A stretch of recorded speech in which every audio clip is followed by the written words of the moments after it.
नमस्कार दोस्तों, मैं आशीष झारिया स्वागत करता हूं आपका आज की एमपी की क्लास में। और आज मैं आपके लिए लेकर आया हूं एमपी में मध्य प्रदेश के अभ्यारण्य की दूसरी वीडियो। इसमें इससे पहले हमने इसके पहले एक वीडियो बनाई थी जिसमें हमने पढ़ा था रातापानी अभ्यारण्य के बारे में, है ना। नौरादेही अभ्यारण्य के बारे में पढ़ा था, नौरादेही अभ्यारण्य के बारे में जाना था। आज हम दूसरी वीडियो में देखते हैं रालामंडल अभ्यारण्य। रालामंडल अभ्यारण्य कहाँ है दोस्तों? रालामंडल अभ्यारण्य है इंदौर में। याद रखना, रालामंडल अभ्यारण्य आता है इंदौर में।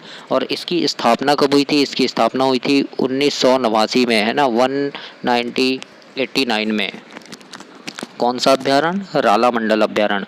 अब आइए आगे देखते हैं रालामंडल अभ्यारण्य का क्षेत्रफल कितना है। तो 2.34 वर्ग किलोमीटर इसका क्षेत्रफल है। किसका? रालामंडल अभ्यारण्य का। अब इसके आगे हम इसके कुछ महत्वपूर्ण बिंदु हैं वो जानते हैं। इसके महत्वपूर्ण पॉइंट देखते हैं कि यहाँ पे क्या है और इस अभ्यारण्य में क्या क्या खास बातें हैं, उसके बारे में हम जानते हैं। तो इस अभ्यारण्य में यह मध्य प्रदेश का सबसे छोटा अभ्यारण्य है। इसके पहले हमने नौरादेही अभ्यारण्य पढ़ा था, जो कहाँ था? सागर में था, है ना। नौरादेही अभ्यारण्य कहाँ था? सागर में था, जो मध्य प्रदेश का सबसे बड़ा अभ्यारण्य है। वैसे ही जो रालामंडल अभ्यारण्य है, रालामंडल अभ्यारण्य कहाँ है? इंदौर में है। और ये मध्य प्रदेश का सबसे छोटा अभ्यारण्य है ना। इसका क्षेत्रफल कितना है? 2.34 वर्ग किलोमीटर है। याद रखना, आपके एग्जाम की दृष्टि से महत्वपूर्ण है, पूछ सकता है। क्यों? क्योंकि सबसे बड़ा छोटा ऐसे ही पूछा जाता है। तो ये क्या है? ये सबसे छोटा है, मध्य प्रदेश का सबसे छोटा अभ्यारण्य है।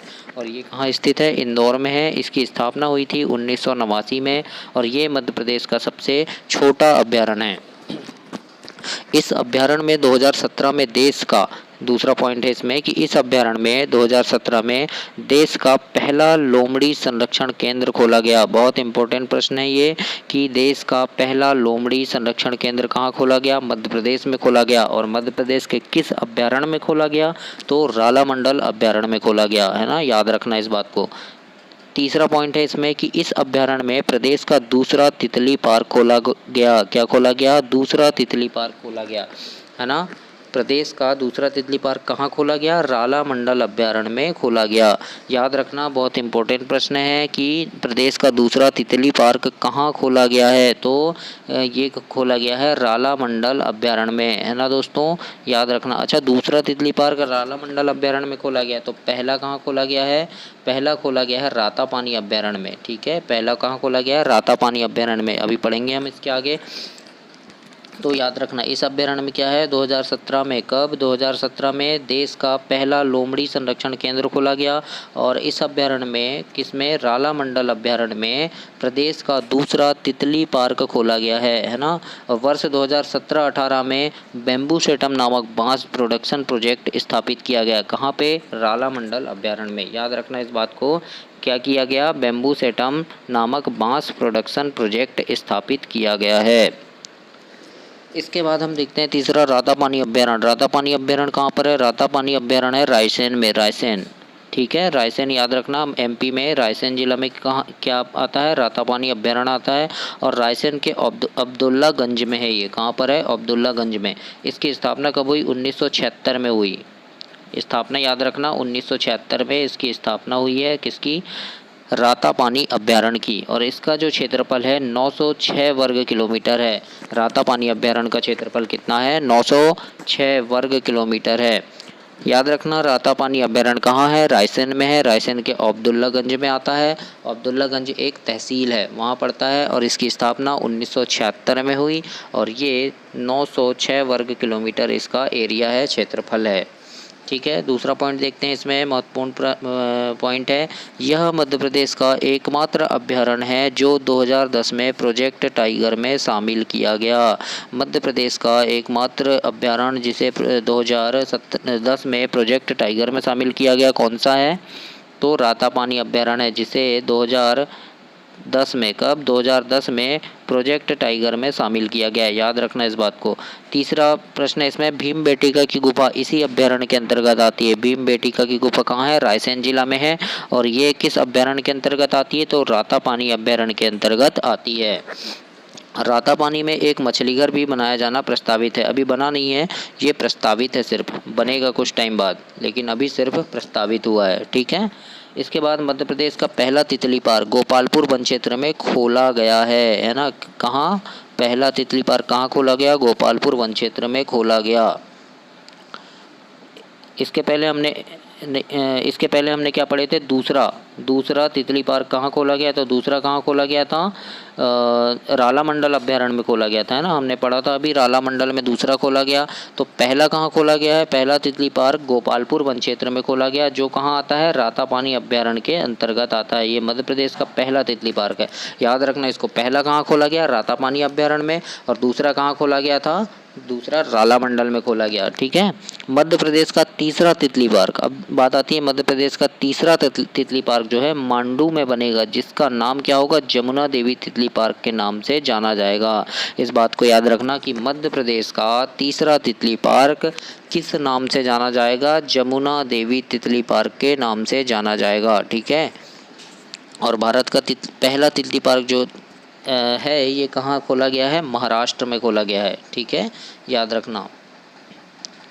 इसके बाद हम देखते हैं चंबल अभ्यारण्य। चंबल अभ्यारण्य कहाँ पड़ता है? चंबल में, है ना, मध्य प्रदेश के चंबल में पड़ता है। और ये भिंड मुरैना के एरिया में पड़ता है। ये अभ्यारण्य कहाँ पड़ता है? भिंड मुरैना के एरिया में पड़ता है।